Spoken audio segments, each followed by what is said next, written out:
Hello everybody and welcome to a new Capenna video. Today I'm going to be talking about power creep in limited and the consequences of power creep in limited. New Capenna, when I was reading through the cards for the first time, this topic really, it's kind of hard not to think about it in a way. And so I just wanted to give my thoughts on it. I'm sure a lot of people have been thinking about it, and we're going to do so by looking at some various cards. So first of all, what is power creep?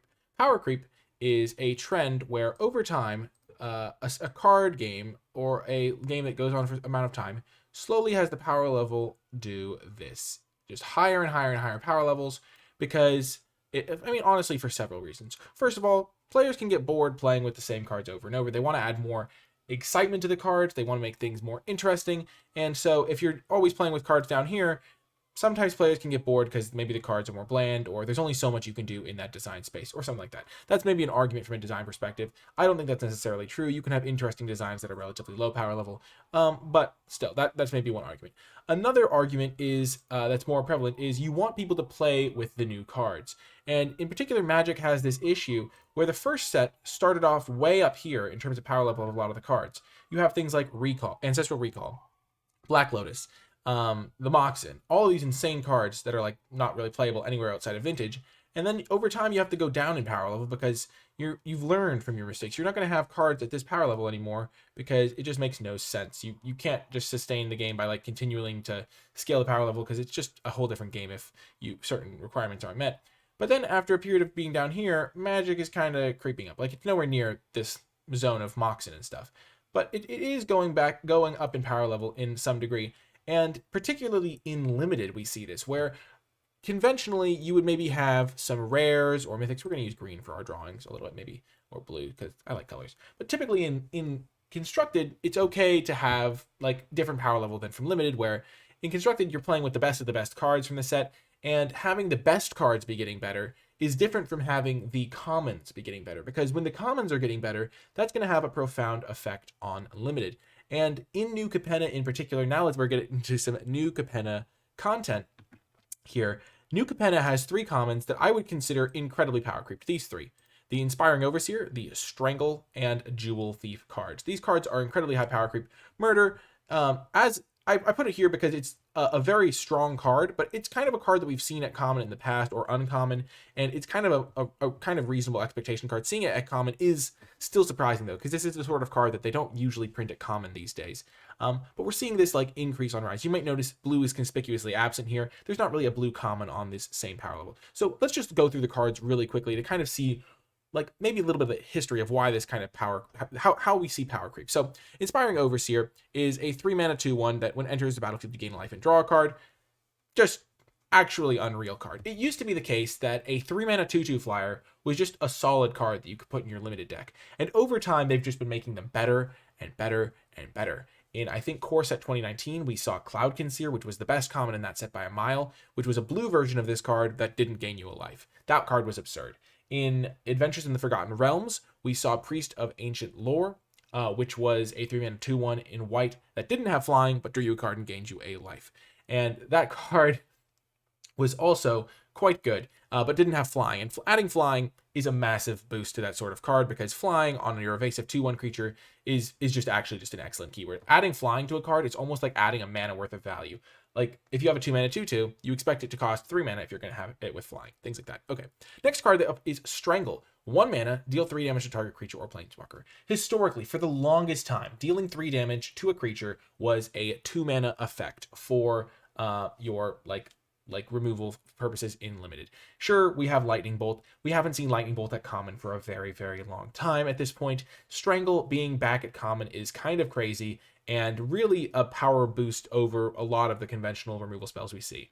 And then finally, Jewel Thief, a card that really shocks me in the fact that it doesn't even really follow the flavor of a Jewel Thief. This is kind of like a thug type card where it's like, it's got vigilance and trample. You kind of maybe expect a Jewel Thief to be more evasive, maybe instead of just bursting through the wall. I guess they're going for subverting expectations. And then you create a treasure token. So 3 mana 3/3, create a treasure token with vigilance and trample is just kind of nutty on a card. It doesn't really make sense to me why they would give it all of this stuff.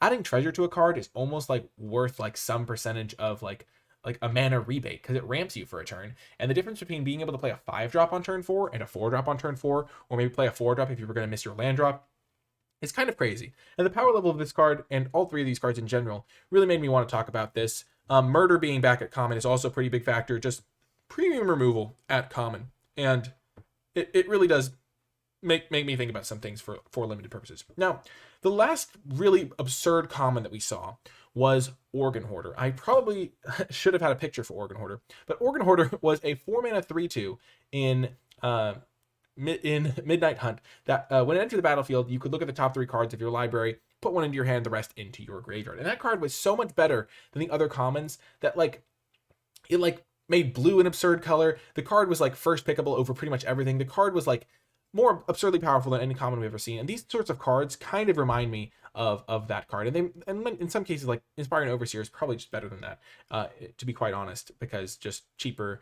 good stats, things of that nature.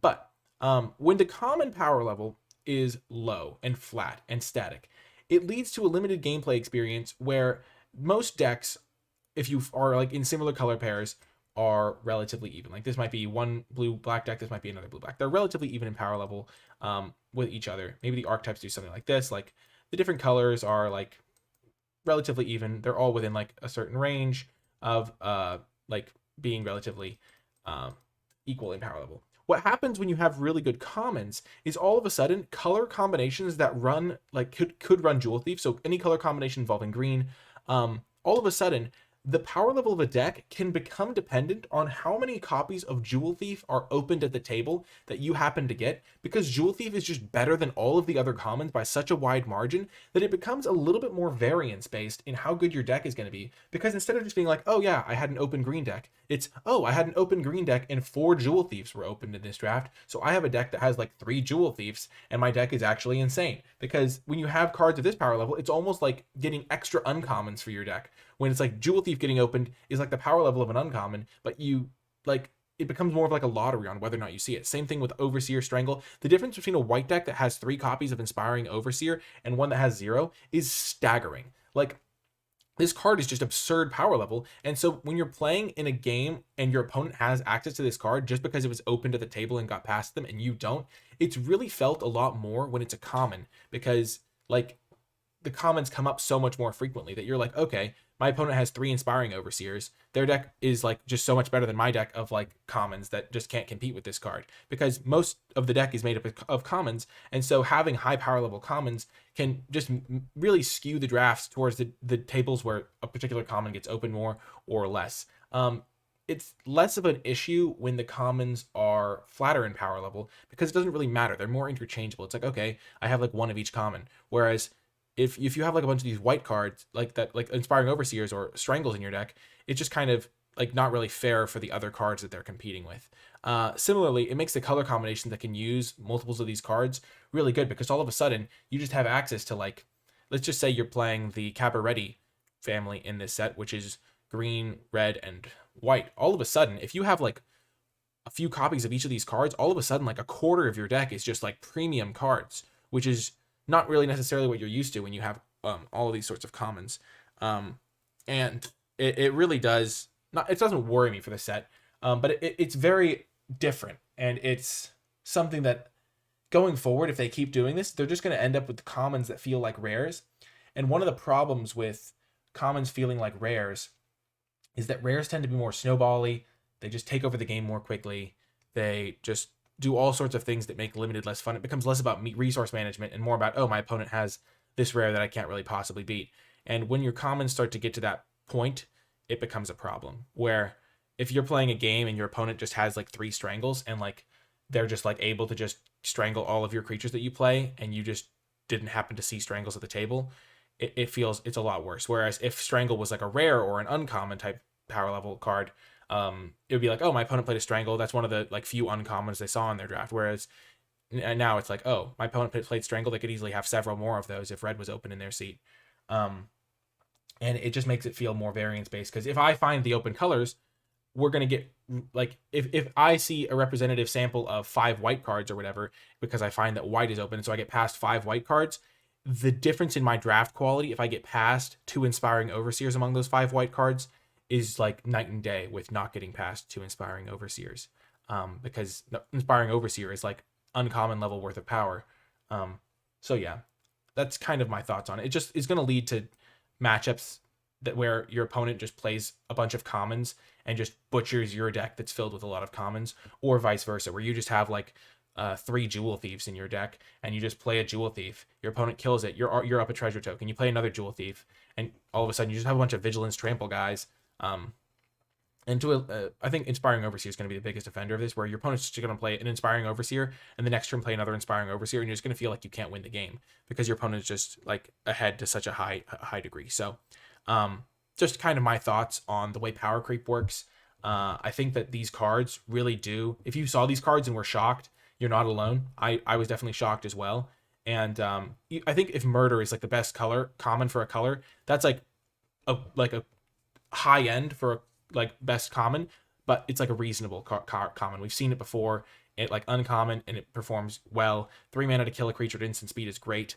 And even here it's going to be pretty great. Like killing something for 3 mana instant speed is just an excellent card, but it's like nowhere near as frustrating as getting owned by Inspiring Overseer. We've seen it in the past where Cloud Conceer just dumpstered players, and here I'm worried about Inspiring Overseer and these like honestly all 3 of these top tier commons just taking over games to some degree. Don't be all doom and gloom, because it's going to be very interesting to see how they play out, and I'm sure they've tested the set, so it's going to be interesting to see how the balance works out.